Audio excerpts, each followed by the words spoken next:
Dans cette vidéo, on va réaliser ensemble un exercice tombé en contrôle continu en 2019-2020. C'est un exercice sur des suites récurrentes linéaires d'ordre 2. C'est à l'occasion de revoir un petit peu tout là-dessus, surtout sur un exercice de type contrôle continu. Donc dans cet exercice, on peut commencer par remarquer tout de suite qu'il y a un petit paramètre M qui apparaît dans la relation de récurrence. Donc tout de suite, bien sûr, on a une relation de récurrence d'ordre 2 à coefficient constant, ici. Les coefficients sont constants, les constants sont 1 devant le terme d'indice t plus 2, à nouveau 1 devant le terme d'indice t plus 1, notre fameux paramètre qui est un nombre réel strictement positif devant ut, et le second membre est également constant. Voilà, donc on a plutôt une équation très classique. Si on prend le temps de bien regarder ce qu'on va nous demander dans l'énoncé, ce que je vous conseille de faire systématiquement, on a deux premières questions assez classiques, la 3 et la 4 aussi au passage. Tout d'abord, à la première question, on aura besoin de trouver une solution particulière. Alors là, on nous demandera une solution particulière constante. Effectivement, comme les coefficients sont constants, le second nombre constant, dans une grande majorité des cas, il existe une solution particulière constante.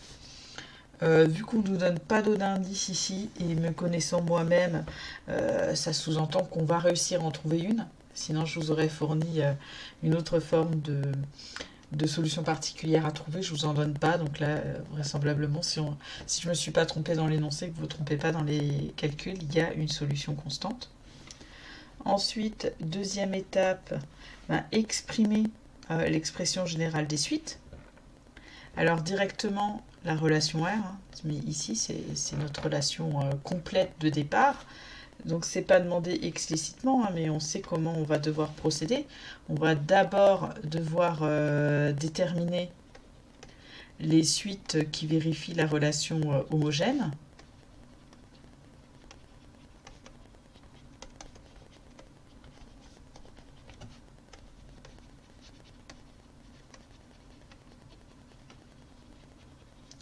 Et ensuite, rajouter justement la solution particulière constante qu'on aura trouvée à la solution précédente. Pour continuer, on nous demande la nature des suites qui vérifient la relation R, nature et limite éventuelle. Alors là, il faut faire un petit peu attention au vocabulaire. Qu'est-ce que j'entends par nature? Nature, comme on l'a revu en cours cette année, on l'a déjà vu l'année dernière, ça veut dire est-ce que la suite est convergente? Et si elle ne l'est pas, est-ce qu'elle est divergente? Donc c'est ça que ça veut dire la nature, uniquement ça. Donc convergente, ça veut dire admet-elle une limite finie? C'est ça que je vous demande la limite éventuelle, si elle admet une limite finie, dans les cas où elle admet une limite finie, donnez sa valeur, et puis dans les cas où elle est divergente, ça peut être sans admettre de limite ou en admettant une limite infinie. Mais du coup, faites bien attention, je ne vous demande pas de sens de variation.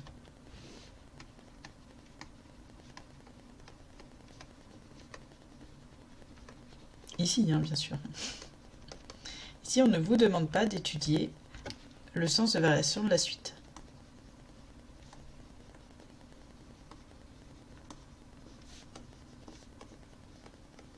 D'accord? Nature, ça veut dire est-ce qu'elle converge, est-ce qu'elle met une limite finie ou non. Et comme je précise, limite éventuelle, dans le cas divergent, il faut dire est-ce qu'elle tend vers plus l'infini, moins l'infini ou pas. Et pour terminer, à nouveau, ça reste aussi classique. Pour terminer, je vous fixe le paramètre M, ainsi que les deux termes initiaux, et il va falloir donner l'unique suite qui vérifie les conditions initiales quand m vaut 1, donc ça va déterminer les constantes multiplicatives qui peuvent arriver en cours de route. Bon, maintenant qu'on sait à quoi s'attendre, qu'on a un petit peu décortiqué tout ça, c'est parti, on va y aller. Première question, on va chercher une solution particulière constante. On va prendre une suite constante, on va écrire ce que ça signifie, quelle est solution, et puis on va voir si on arrive à trouver la valeur du paramètre. Donc je vais l'appeler Vn.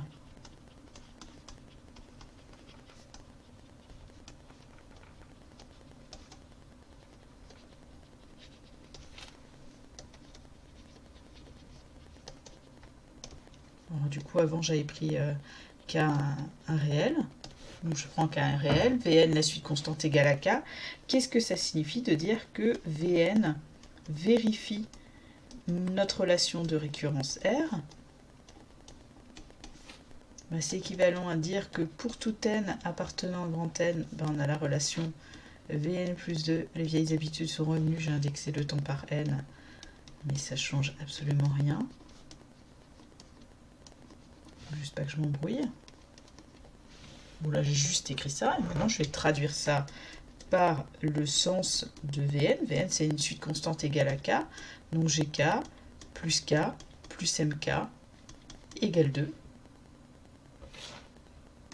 Je dois avoir ça pour tout n, mais du coup, comme ça ne dépend pas de n, j'ai directement m plus 2k égale 2.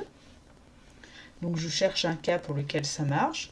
Et je peux bien sûr diviser par m plus 2 parce que m est strictement positif, donc m plus 2 est différent de 0.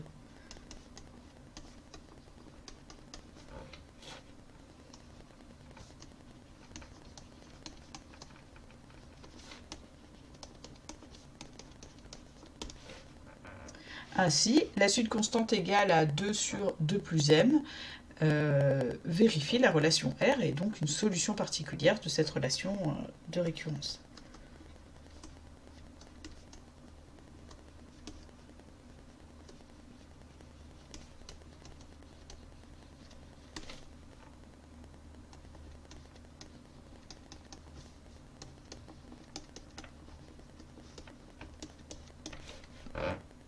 Maintenant, on met notre solution particulière de côté et on va aller chercher les solutions de l'équation homogène.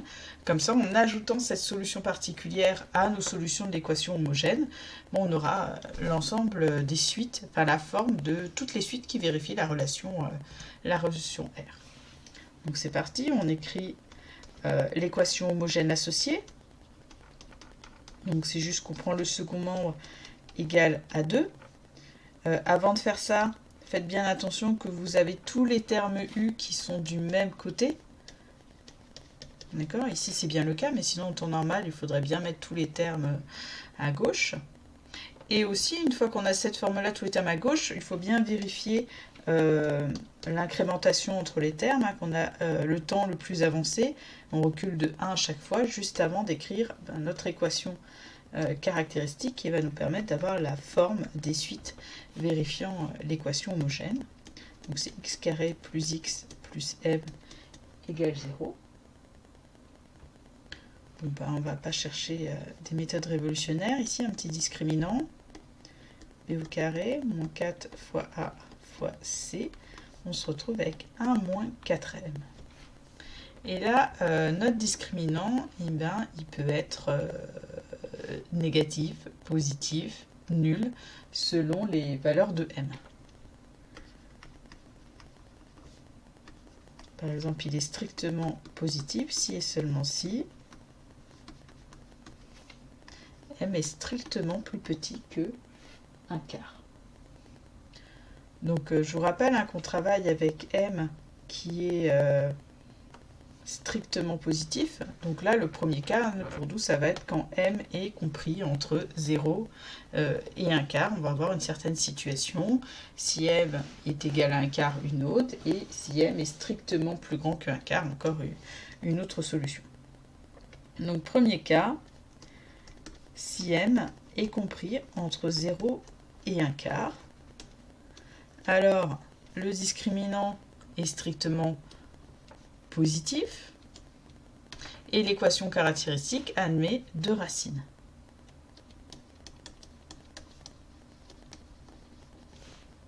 Réelles, distinctes.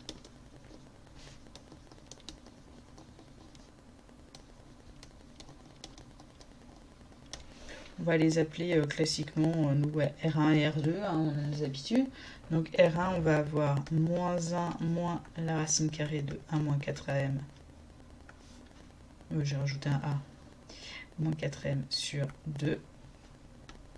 Et notre deuxième racine, ça va être moins 1 plus racine carrée de 1 moins 4m sur 2.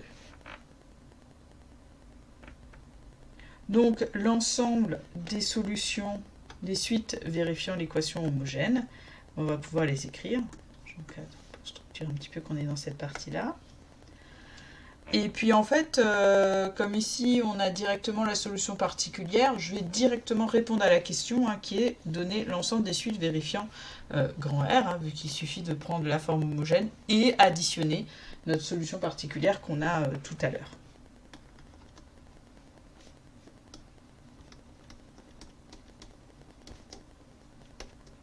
Donc les suites vérifiant la relation de récurrence globale ont leur terme général de la forme suivante.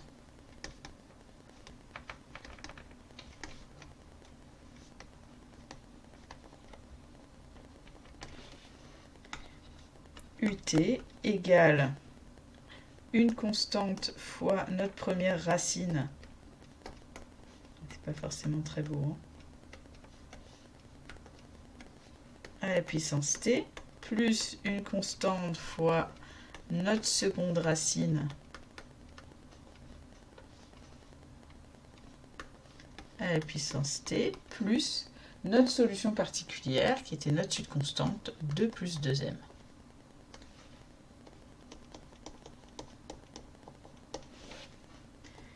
Avec a et b, 2 réels.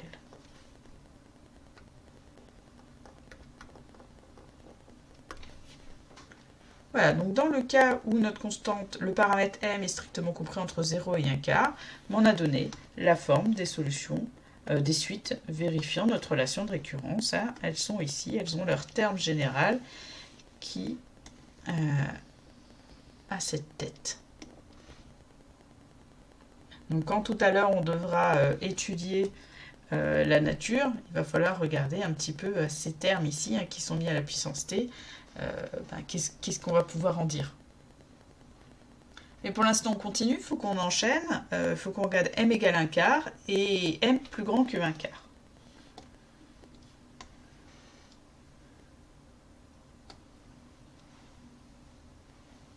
Ouais, j'ai réussi. Un peu trop bien. On revient.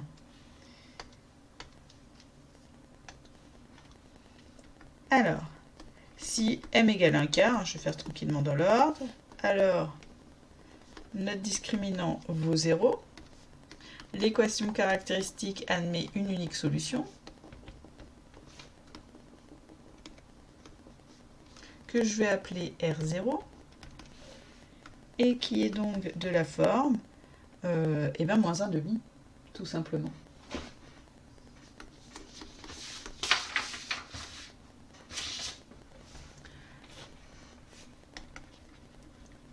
Donc comme tout à l'heure, les suites vérifiant grand R ont leur terme général.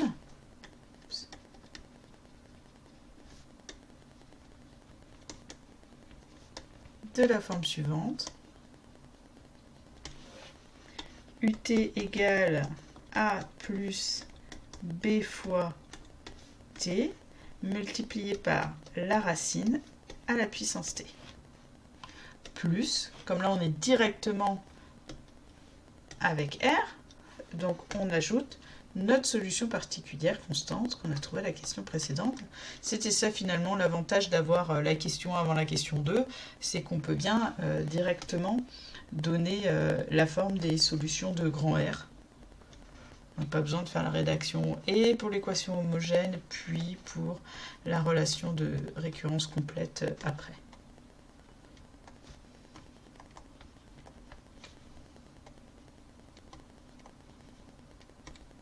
Et il nous reste le dernier cas, souvent que vous aimez le moins, c'est celui où on a deux solutions distinctes complexes. Donc il va falloir notamment calculer le module de ces racines qui sont conjuguées entre elles, donc on va avoir le même module. Ici, comme on a un paramètre, on n'ira pas chercher d'argument, d'accord, parce que c'est on ne peut pas, moi je ne sais pas. On pourra par contre éventuellement à la dernière question, si on tombe dans ce cas-là, quand on a le paramètre qui est fixé. Alors, si m est strictement plus grand que 1 quart, Alors, le discriminant est strictement négatif, justement. L'équation caractéristique admet deux racines complexes distinctes.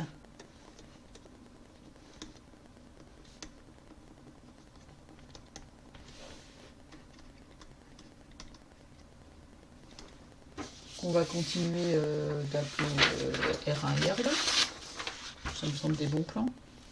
Ou Z1, Z2, ça vous perturbe peut-être moins que si, voilà, si je vous ai un petit peu formaté à ce que les nombres complexes soient Z, mais c'est pas très grave.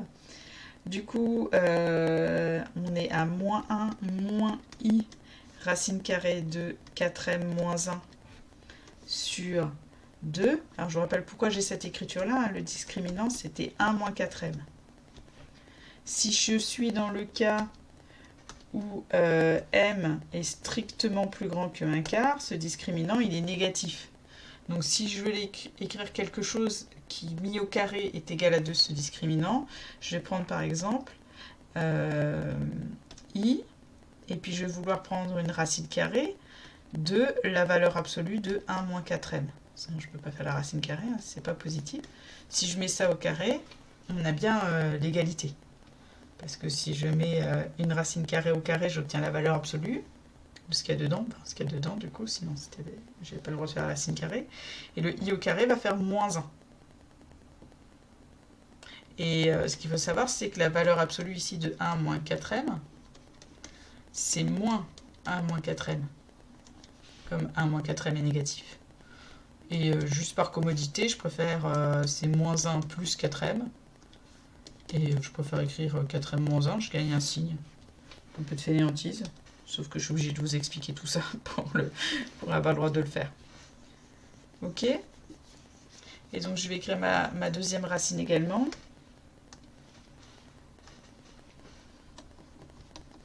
Z2 moins 1 plus I racine carrée de 4m moins 1 sur 2. Donc, ce sont deux nombres conjugués qui vont donc avoir le même module. On va exprimer leur module. Module de Z1 est égal au module de Z2. On a la racine carrée de... Je vais plutôt faire en deux temps.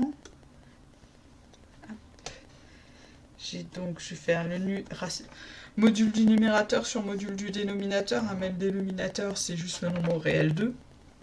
Donc son module, ça va être 2. Et module du numérateur, je me retrouve avec moins 1 au carré plus moins racine carrée de 4m moins 1 au carré.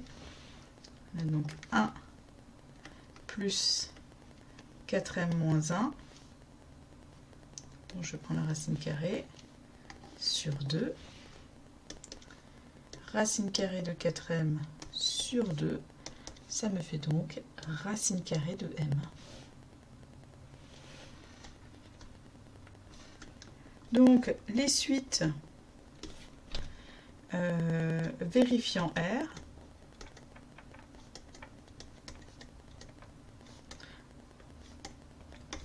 ont leur terme général de la forme suivante.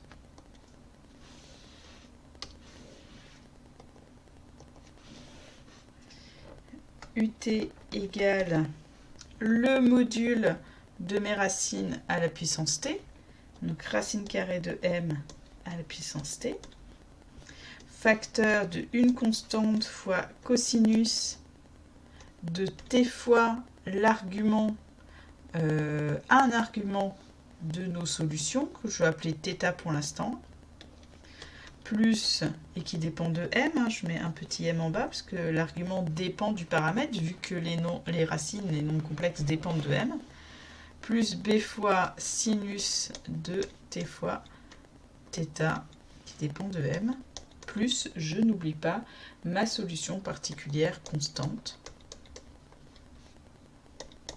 Et tout ça pour tout t.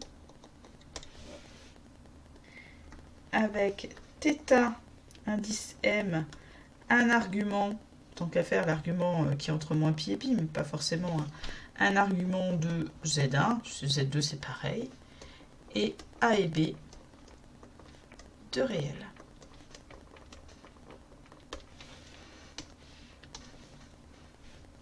Voilà, on a dans nos 3 cas la forme des suites qui vérifient la relation de récurrence. Quand le discriminant est strictement, je dézoome, hein, ça ne va pas être très lisible, mais c'est juste pour voir les 3 cas. Dans le cas où m est entre 0 et 1/4, on a la forme, si j'arrive à récupérer mon curseur, on a la forme là. Quand m est égal à 1/4, on a cette forme-ci. Quand m plus grand que 1/4, on a cette forme presque coupée en bas. Mais ça rame un peu quand je remonte. On a déjà bien travaillé. Maintenant, qu'est-ce qu'il nous reste à faire? À étudier la nature de ces suites. Dans ces 3 cas-là, on va faire à la suite sur le côté. Et puis, il nous restera en dernière fois, mais je pense que je ne le corrigerai pas, le 4e point, déterminer les valeurs des paramètres dans le cas où m égale 1. Donc, c'est le cas rigolo, hein, parce que m égale 1, vous pouvez voir tout de suite maintenant, m égale 1, il tombe dans le cas complexe. Hein, donc, on va avoir une petite situation complexe. Peut-être qu'on va quand même la corriger, parce que ça... Vous n'êtes pas tous à l'aise là-dessus. Donc, je vais rester sur cette page. Je ne vais pas afficher la nouvelle question. Par contre, on va changer de couleur pour étudier la nature de la suite.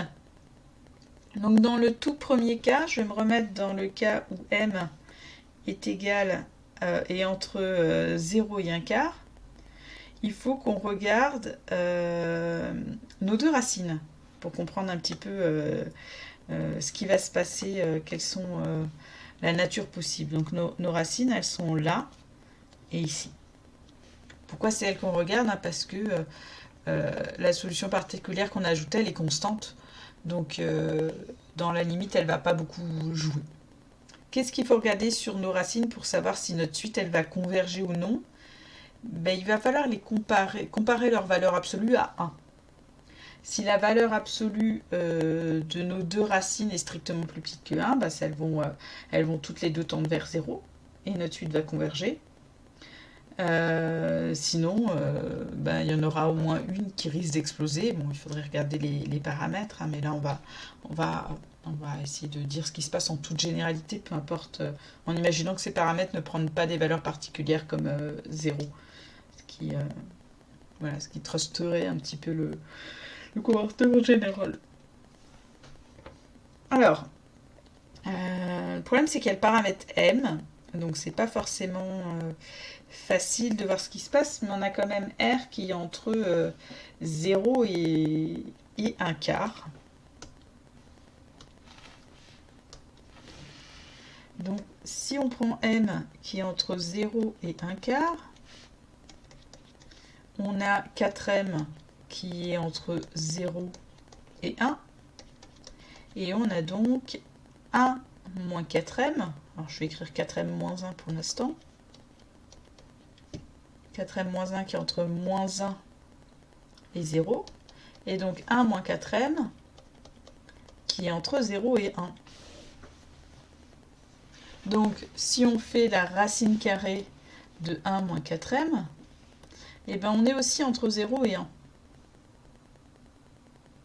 Tout ça pour dire, là j'ai oublié un mot au passage quand j'ai copié, tout ça pour dire que quand je fais, on va partir duquel? On va partir de la première racine de R1. Donc R1 on fait moins 1 moins ça, on va donc être entre moins 2 et moins 1. Alors si je fais moins 1 moins 1 moins 4m, on est donc au pire à moins 2, sinon à moins 1. Et donc si je divise par 2, pour avoir R1, il est entre moins 1 et moins 1,5. Et je peux donc mettre entre moins 1 et 0. Ainsi, la valeur absolue de R1 est strictement plus petite que 1.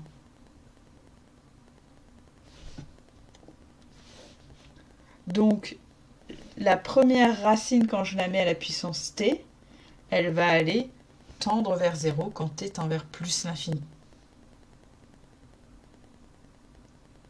Il va se passer la même chose avec la seconde racine. On avait ce premier raisonnement ici. Mais maintenant, si je fais moins 1 plus la racine carrée de 1 moins 4m, 1 moins 4m, il est entre 0 et 1. Je fais moins 1. Je vais me retrouver entre moins 1 et 0. Si on divise par 2 pour avoir R2, eh ben R2 il va être entre moins 1,5 et 0. Donc sa valeur absolue, hein, elle est également plus petite que 1. Donc les deux racines qui interviennent dans cette situation-là sont en valeur plus petite que 1. Et du coup, ben, R1 à la puissance t et R2 à la puissance t, ce sont des choses qui tendent vers 0 quand t tend vers plus l'infini.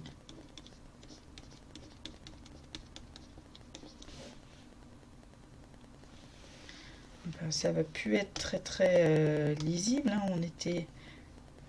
On était dans la situation là.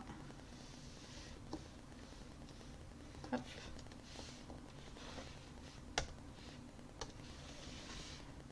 Donc, en fait, peu importe même les valeurs grand A et grand B, UT, quand t tend vers plus l'infini, va tendre vers 2 sur 2 plus m. Donc notre suite est convergente. Elle va aller atteindre un état d'équilibre. Elle va tendre, pardon, parce qu'elle ne l'atteint pas. Elle va tendre vers un état d'équilibre.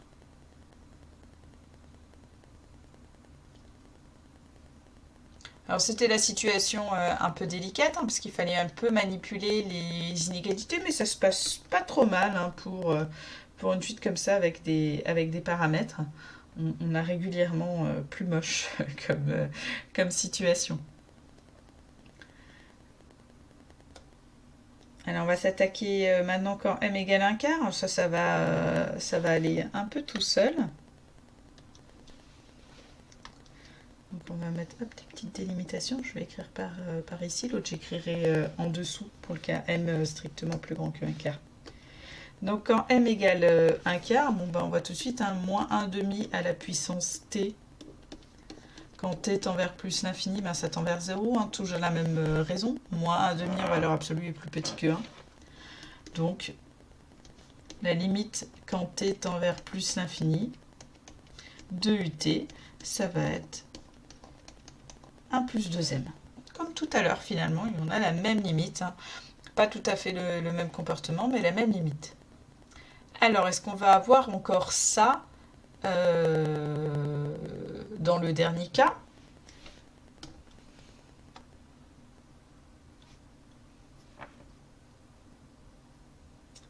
Alors, dans la forme rouge, hein, quand m est strictement plus grand que 1 quart, qu'on a fait appel au nombre complexe pour avoir les solutions, ce qu'il faut regarder pour avoir le comportement asymptotique, c'est ici devant, et c'est donc le module. Pourquoi? Parce que toute l'autre partie, ça, c'est borné. On a du sinus, du cosinus, il faut se rappeler, hein, sinus et cosinus, pardon.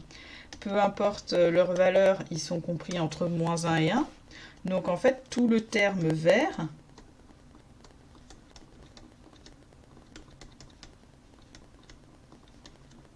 il est forcément plus petit que valeur absolue de A plus valeur absolue de B, hein, je ne sais pas si c'est positif ou négatif, est plus grand que moins valeur absolue de A plus valeur absolue de B. Bon, pas besoin de bien comprendre les détails, hein, ce qu'il faut bien enregistrer, c'est que toute cette partie-là, la parenthèse dans notre expression, est bornée. Donc, si l'autre partie devant tend vers 0, eh ben, elle emportera avec elle l'encadré vert. Justement, ce que j'ai entouré devant, quand est-ce que ça tend vers 0? Ben, c'est toujours la même chose. Il faut que ce qui est mis à la puissance t en valeur absolue soit plus petit que 1. Est-ce vrai? Est-ce pas vrai? Ben, le problème ici, c'est que ça va dépendre. Voilà. On va avoir à nouveau des cas. Donc on a m qui est plus grand que 1 quart. Et s'il est strictement plus petit que 1, et bien là, notre racine carrée de m aussi va être plus petite que 1. Et mise à la puissance t, quand t tend vers plus l'infini, ça va tendre vers 0. Et du coup, ça emportera la partie encadrée en vert ensemble et ça tendra à nouveau vers 2 sur 2 plus m. Donc si m est entre 1/4 et 1, la limite quand t tend vers plus l'infini de ut, c'est 2 sur 2 plus m. Encore. Qu'est-ce qui va se passer maintenant dans les autres cas? Ben, si m est égal à 1, qu'est-ce qui va se passer si m égale 1? On va avoir que l'encadré vert. Mais l'encadré vert, ben, ça va être des choses qui fluctuent. D'accord? Du coup, pas de limite. Si A et B sont pas égaux à 0. Hein.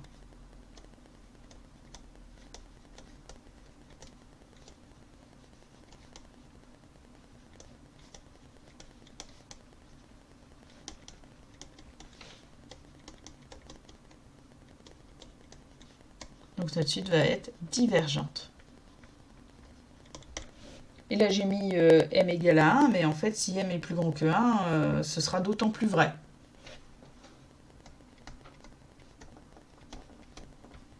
On a la même chose. Donc ce qu'on va pouvoir conclure en fait, c'est que pour exprimer la forme du terme général, on a dû faire des différences par rapport à la que m était plus petit que 1/4, égal à 1/4, plus grand que 1/4. Mais pour le comportement asymptotique, pour la nature, est-ce que ça converge, ça diverge? Finalement, c'est plus ça qui entre en jeu. La limite, c'est 1. Si m est strictement plus petit que 1, on a vu, peu importe la situation dans laquelle on était, notre suite tend vers 2 sur 2 plus m. Par contre, quand la m est égale à 1 ou plus grand que 1, la suite va être divergente. Donc on peut résumer ça. Donc finalement, pour notre question 3,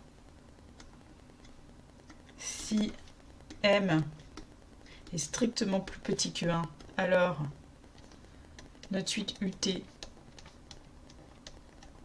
converge vers 2 sur 2 plus m. Et si m est supérieur ou égal à 1, alors la suite est divergente.